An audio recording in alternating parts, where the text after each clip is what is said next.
ನಮ್ಮ ಮನೆಯಂಗಳದೆ ಬೆಳೆದ ಮಲ್ಲಿಗೆಯ ಬಳ್ಳಿಯನ್ನು ನಿಮ್ಮ ಮನೆಯಂಗಳಕ್ಕೆ ಮನದಂಗಳಕ್ಕೆ ನೀಡ್ತಾ ಇದ್ದೇವೆ. ಪ್ರೀತಿ, ಪ್ರೇಮ, ವಿಶ್ವಾಸ, ಮಮತೆ, ಮಮಕಾರ ಎಂಬ ನೀರು ಗೊಬ್ಬರವನ್ನು ಹಾಕಿದ ಬಳ್ಳಿ ಇನ್ನು ನಿಮ್ಮ ಮನೆಯ ಸೊತ್ತು, ನಿಮ್ಮ ಮನದ ಸೊತ್ತು, ನಿಮ್ಮ ಮನದಂಗಳದ ಸೊತ್ತು. ಈ ಪ್ರೀತಿ, ಪ್ರೇಮ, ವಿಶ್ವಾಸ, ಮಮತೆ, ಮಮಕಾರಕ್ಕೆ ಯಾವತ್ತೂ ಕೊರತೆಯಾಗದಂತೆ ಕಾಪಾಡ್ತೀವಿ ಎಂಬ ಭರವಸೆ ನಮ್ದಾಗಿದೆ.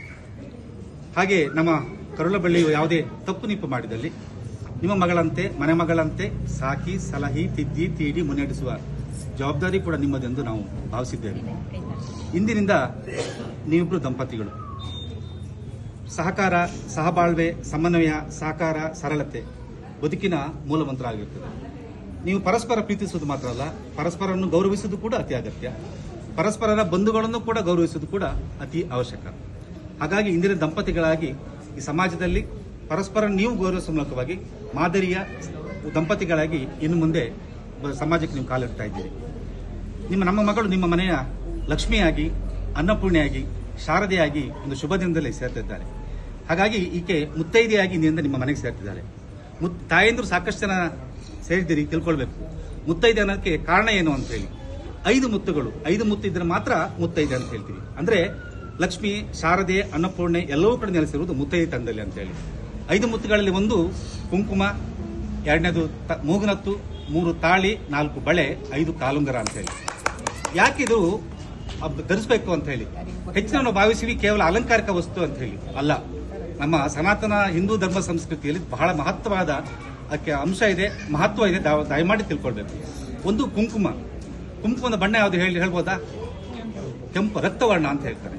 ಹಿಂದೆ ಶುಂಭ ನಿಶುಂಭನೆಂಬ ರಾಕ್ಷಸರು ಜಗನ್ಮಾತೆಯನ್ನು ಕೆಣಕಿದಾಗ ಆಕೆ ಸಂಹಾರ ಮಾಡಿ ಕುಂಕುಮ ಇಟ್ಕೊಂಡ್ರು ಅಂತ ಹೇಳಿ. ಅಂದ್ರೆ ಕುಂಕುಮ ಇರೋಷ್ಟು ದಿವಸ ಯಾವುದು ದುಷ್ಟಶಕ್ತಿಯು ಕೂಡ ದಂಪತಿಗಳನ್ನ ಅಥವಾ ಸಮಾಜದಲ್ಲಿ ಅವರ ಕುಟುಂಬದವರನ್ನ ಯಾರನ್ನೂ ಕೂಡ ಯಾರು ಮುಟ್ಲಾರು, ಅದು ತಡೆಯುತ್ತೆ ಅಂತ ಹೇಳಿ ಜಗನ್ಮಾತೆ ಹೇಳಿರುವಂತ ಆ ಅಂಶವಾಗಿ ನಾವು ಇಟ್ಕೊಳ್ತಾರೆ. 2ನೇದಾಗಿ ಮೂಗುನತ್ತು ಇಟ್ಕೊಳ್ಳುವ ಉದ್ದೇಶ ಅಂತ ಹೇಳಿದ್ರೆ ದೇವಿಯ ಗರ್ಭಗುಡಿಗೆ ಹೋದಾಗ ಕಾಣುವುದು ಮೂಗುನತ್ತು. ಯಾವುದೇ ಅಪದೃಷ್ಟಿ, ಕೆಟ್ಟ ದೃಷ್ಟಿ ಬಂದಾಗ ಮೂಗುನತ್ತು ಹೇಳ್ತಾನೆ, ನಾನು ತಡೆಯುತ್ತೇನೆ, ನಿಲ್ಲಿಸ್ತೇನೆ ಅಂತ ಹೇಳಿ. ಅಂದ್ರೆ ಯಾವುದೇ ಅಪದೃಷ್ಟಿ, ಕೆಟ್ಟ ದೃಷ್ಟಿ ಕೂಡ ತಾಗದಂತೆ ಮೂಗುನತ್ತು ತಡೆಯುತ್ತಂತೆ. 3ನೇದು ತಾಳಿಯ ಬಣ್ಣ ಯಾವುದು ಹೇಳ್ಬೋದಾ? ಜ್ಯೋತಿರ್ಬಣ್ಣ ಅಂತ ಹೇಳ್ತಾರೆ. ಅಂದ್ರೆ ಜ್ಯೋತಿಯಲ್ಲಿ ಆ ಬುಡದಲ್ಲಿ ಮತ್ತು ಮಧ್ಯದಲ್ಲಿ ಒಂದು ಹಳದಿ ಬಣ್ಣ ಇರುತ್ತಲ್ಲ, ಆ ಬಣ್ಣ. ಅಂದ್ರೆ ನಮ್ಮ ದೇಹದಲ್ಲಿ ಜ್ಞಾನದ, ಪ್ರಗತಿಯ, ಏಳಿಗೆಯ, ಸಮೃದ್ಧಿಯ ಎಲ್ಲಾ ಲಕ್ಷಣಗಳನ್ನು ಕೊಡುವಂತ ತಾಳಿ ಅಂತ. ಹಾಗಾಗಿ ತಾಳಿ ಇರೋಷ್ಟು ದಿವಸ ಕೂಡ ನಮ್ಮಲ್ಲಿ ಏಳಿಗೆ, ಸಮೃದ್ಧಿ, ಜ್ಞಾನ, ಏಳಿಗೆ, ಉತ್ಕೃಷ್ಟತೆ ಎಲ್ಲವೂ ಕೂಡ ಬರುತ್ತೆ ಅಂತೇಳಿ. ಹಾಗಾಗಿ ತಾಳಿಗೆ ಅಂತ ಮಹತ್ವ ಇದೆ ಅಂತೇಳಿ. 3ನೇದು ಬಳೆಯ ಬಣ್ಣ ಹಸಿರು ಅಂದ್ರೆ ಸಮೃದ್ಧಿ ಅಂದ್ರೆ ಶಾಂತಿ ಅಂತೇಳಿ. ಹಸಿರಿಲ್ಲದೆ ನಾವ್ಯಾರು ಇರಕ್ಕೆ ಸಾಧ್ಯ ಇಲ್ಲ. ಹಾಗಾಗಿ ಹೋದಲ್ಲಿ ಬಂದಲ್ಲಿ ಎಲ್ಲ ಕಡೆ ಹಸಿರು, ಸಮೃದ್ಧಿ, ಶಾಂತಿಯನ್ನು ಕೊಡುವುದು ಬಳೆ ಅಂತೇಳಿ. ಇನ್ನು ಕಡೆಯದಾಗಿರುವಂಥದ್ದು ಕಾಲುಂಗುರ ಸಾಮಾನ್ಯ ಬೆಳ್ಳಿದೆ ಹಾಕ್ತಾರೆ. ಯಾಕಂತ ಹೇಳಿದ್ರೆ ಬೆಳ್ಳಿ ತಂಪು ಅಂತ ಹೇಳಿ. ನಮ್ಗೆ ಗೊತ್ತಿದೆ ಭೂಮಿ ಅಡಿ ಲಾವಾರಸ ಇದೆ. ಒಂದ್ ವೇಳೆ ಆ ಲಾವಾರಸ ಹೊರಗೆ ಬಂದ್ರೆ ನಾವ್ಯಾರು ಬದುಕಲ್ಲ. ಹಾಗೆ ಆ ಕಾಲುಂಗುರ ಹೇಳುತ್ತಂತೆ, ನೀವು ಹೋದಲ್ಲಿ, ಬಂದಲ್ಲಿ, ನಿಂತಲ್ಲಿ, ಕೂತಲ್ಲಿ, ಮೆಟ್ಟಿದಲ್ಲಿ ನೀನು ಹೋದ ಭೂಮಿ ಕೂಡ ತಂಪಾಗಿರುತ್ತೆ.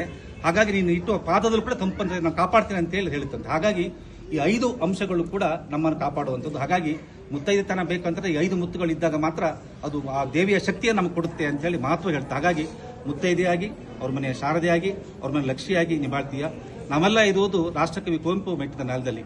ಅವ್ರು ಹೇಳೋದೇ ಅಷ್ಟೇ, ಸರಳತೆ, ಸಮನ್ವಯತೆ, ಸಹಭಾಗಿತ್ವತೆ, ಸಂತೃಪ್ತತೆ ಇವು ಕೂಡ ಬದುಕಿನ ಮೂಲಮಂತ್ರವಾಗಿರಲಿ ಅಂತ ಹೇಳಿ ಹಾರೈಸ್ತಾ ಅವರೇ ಹಾರೈಸಿ ಹೇಳ್ತಾರೆ. ಮುಡಿವಾಗಿ ಮಣಿದು ಕೈ ಜೋಡಿಸುವ ನಾವು, ಲೋಕಗುರು ಕೃಪೆ ಇರಲಿ, ಲೋಕಕವಿ ಕೃಪೆ ಬರಲಿ, ಲೋಕ ಹೃದಯದ ಬಯಕೆಯ ಆಶೀರ್ವಾದ ವೈತರಲಿ.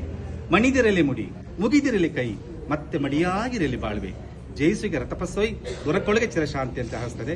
ತಾಯಿ ಅನ್ನಪೂರ್ಣೆ, ತಾಯಿ ಶಾರದೆ, ತಾಯಿ ಜಗನ್ಮಾತೆಯ ಕೃಪೆ ಈ ದಂಪತಿಗಳ ಮೇಲೆ ಸದಾ ಇರಲಿ. ಈ ಸಮಾಜದಲ್ಲಿ ಅತ್ಯುನ್ನತ ಆದರ್ಶ ದಂಪತಿಗಳಾಗಿ ಬಾಳ್ಲಿ ಅಂತೇಳಿ 10 ಜನರ ಪರವಾಗಿ ದೇವಿಯಲ್ಲಿ ಪ್ರಾರ್ಥಿಸಿ ನಮ್ಮ ಕೈಗೆ ನಮ್ಮ ಮಗುವನ್ನ ನೀಡ್ತಿದ್ದೇವೆ. ತಾಯಿಯ ಕೃಪೆ ನಿಮ್ಮಲ್ಲಿ ಇದೆ.